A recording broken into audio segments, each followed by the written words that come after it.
Hey guys, it's Edwin here, and today I'll be answering this question of, is it worrying when you find yourself like walking around in circles listening to music, or what people normally call pacing, like where you find yourself having this repetitive walking pattern. Let's say you are walking back and forth in your room while listening to music.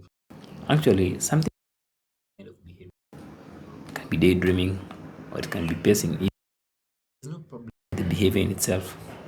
The problem here comes with the aspect of control. Like if you find yourself like doing this behavior, like pacing or just walking back and forth in your room, and you can't stop it, that's when it becomes, and it actually becomes a problem, because you may be doing this walking back and forth just to relieve stress, or just as a coping mechanism for those underlying issues.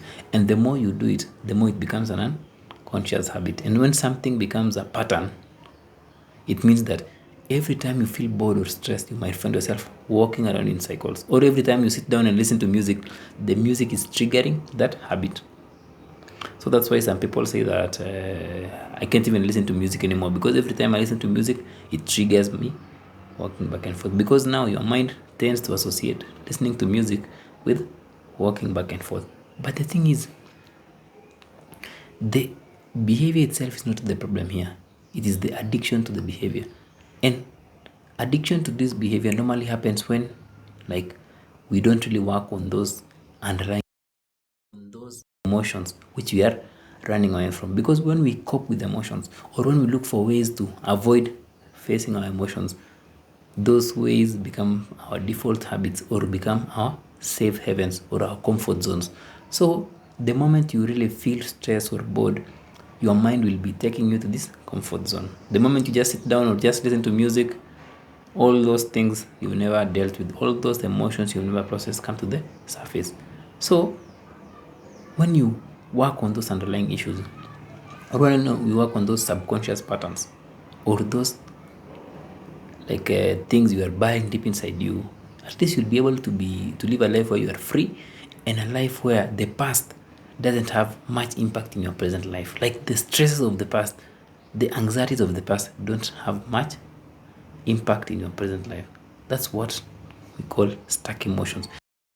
Emotions what compel you to look for a behavior to cope with it, or a behavior to keep, because these behaviors, instead of helping us process the emotions, they are helping us postpone these negative emotions which are buried deep inside us. And for you now, the behavior can be walking back and forth listening to music. Like you don't even know you are doing it, or you know you are doing it once you snap out of it, but when you are in that process, you are not even consciously aware that you are engaging in this behavior. It's a normal behavior, because you can do it as long as you are not doing it to avoid dealing with your responsibilities or dealing with your real life issues. Because you can work, and it's really when you're starting it, it's an enjoyable kind of behavior, because when you walk back and forth listening to music, like you're really feeling the beat, you're really having this rhythmic movement and really feeling the beat of the music.